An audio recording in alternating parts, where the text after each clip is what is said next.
With all the craziness over the last 48 hours, I decided to make a bookshelf with all of my books that Book Talk influenced me to buy. So I wanted to give you a quick tour.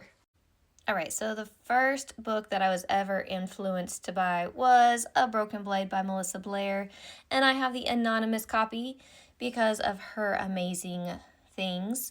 Then I have the next two in the series, and the third one is in the mail. Of course, I had to include The Crown because, if you were on Book Talk a few years ago, crowns were amazing. I also have Blood Trials by Annie Davenport. That was one of my favorite books.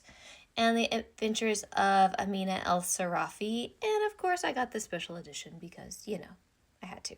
This shelf contains a bunch of books that I got to ARC read, and then A.K. Mulford's High Mountain Court, which became one of my favorite series, and the original one was sent to me from another author on Book Talk.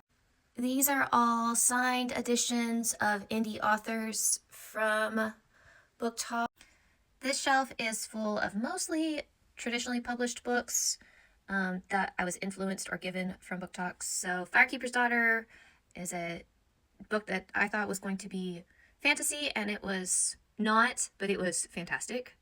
Zoriada Cordova has become one of my favorite authors. I have Nona, I need Gideon, but Gideon the Ninth is super witty and dark and hilarious and confusing, but amazing. The Stationery Shop of Tehran is beautifully written.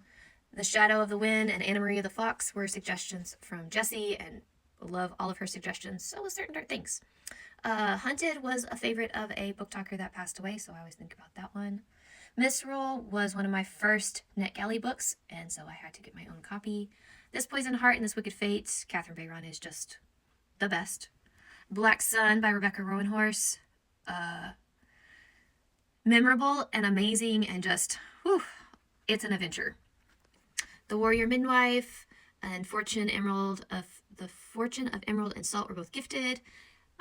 Clap When You Land by Elizabeth Acevedo is fantastic verse. And then Pride and Prejudice in Space was Nerdy Inc.'s first written book.